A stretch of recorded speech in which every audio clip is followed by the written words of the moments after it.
Welcome back. Um, we are talking about news writing. This would be the most basic discussion of news writing you could have. And you might wonder why there's a sports story on the page.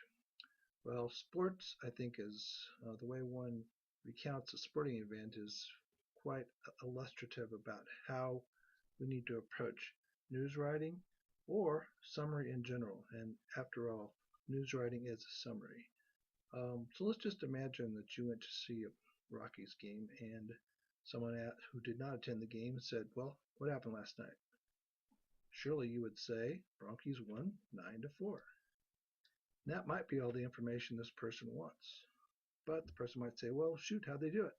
And you'd say, "Well, Arenado hit 2 home runs and pitching was finally good and, you know, Rockies are looking okay." And that person might be satisfied and you would have met his or her uh, needs as an information consumer and a conveyor of information.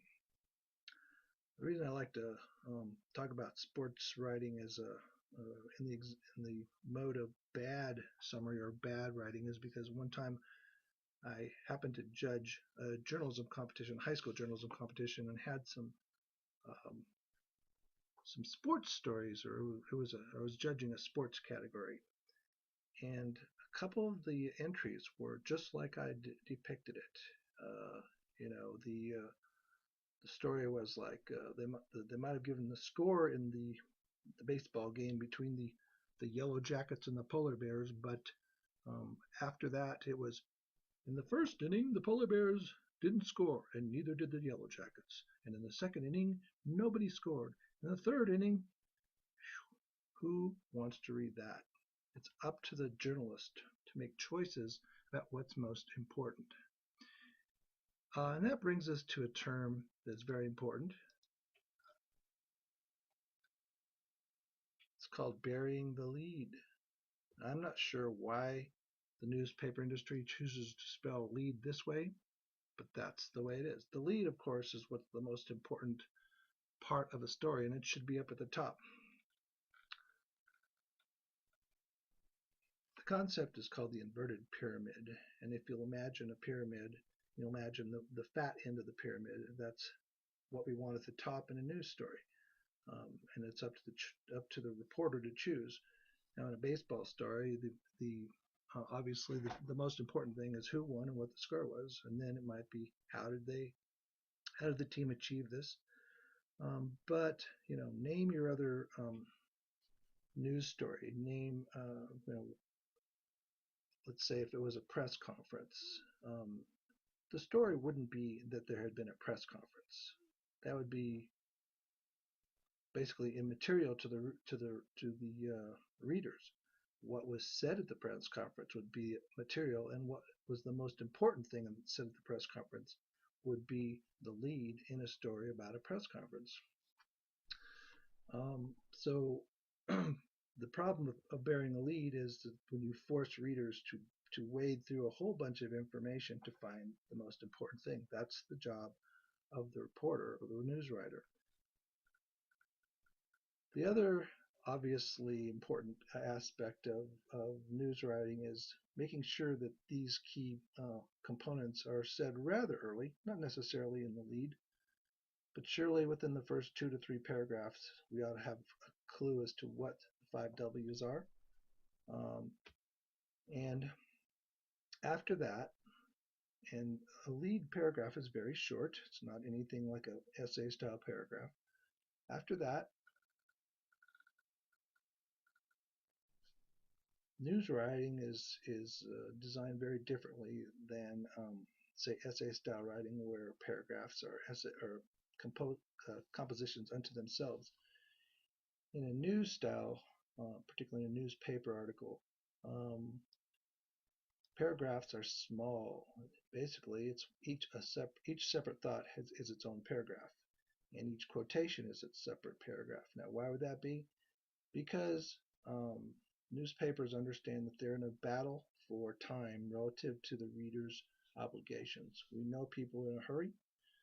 We know that they're going to commit only a certain amount of time to reading something in the newspaper or all of the newspaper. So we want to give them as much information in small bites as is possible. And you could consider a headline to be a news story unto itself if that's all the information that the reader has time to look at. But hopefully, if we put the most important stuff up at the top and write in short sentences and use small bites, we'll be pulling the readers down from the lead into other stuff that's important and ultimately making those readers hang around for a while and possibly read the advertisements that the advertisers have paid so much money to put in the paper. Now we talk about appetites.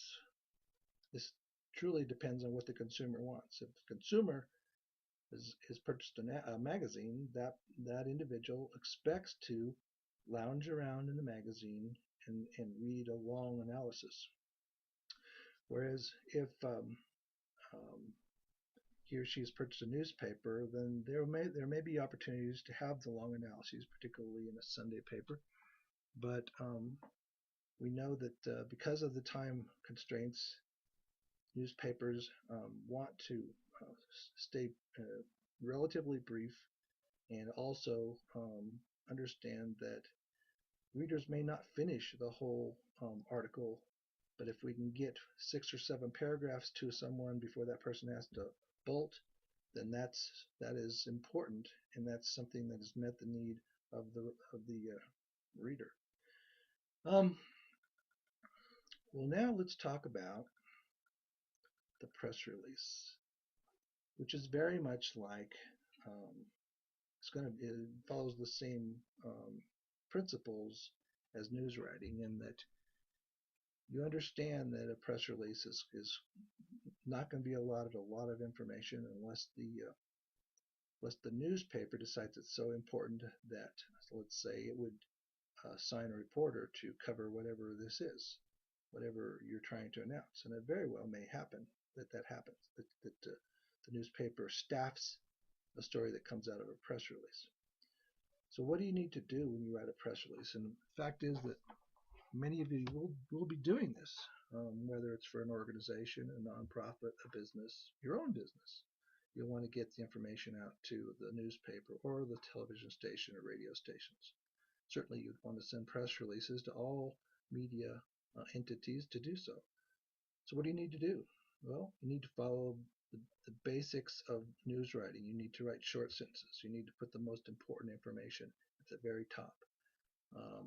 There won't be a lot of room for extraneous material, so you make choices.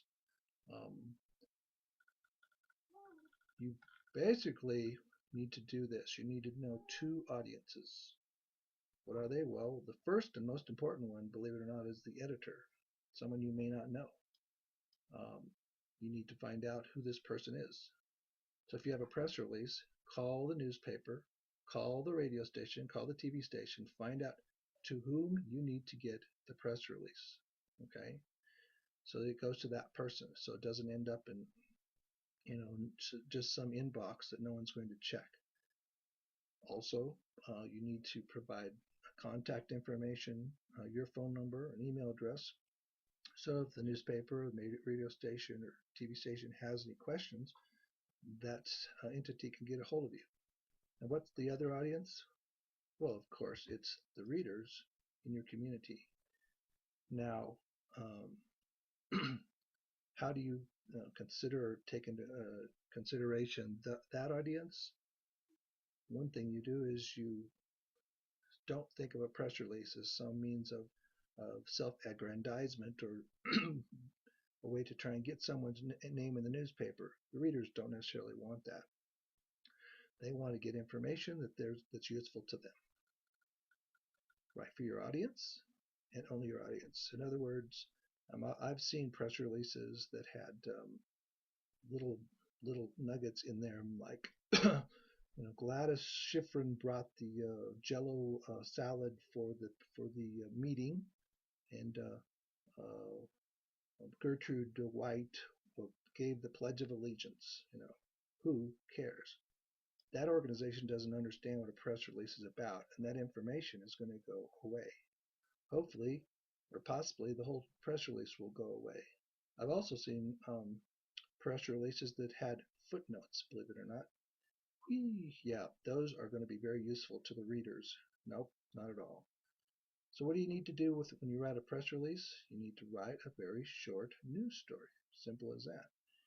And you need to put the most important information up high. You need to keep it concise. Generally, you don't want to have a press release that exceeds a page.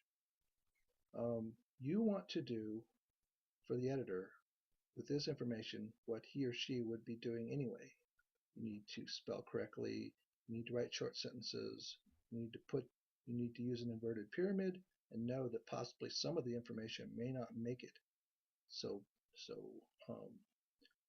ideal of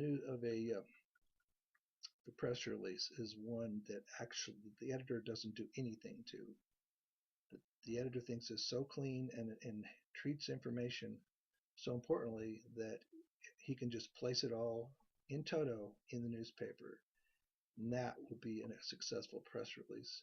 And we're going to have some activities in class about these, about news writing and press releases.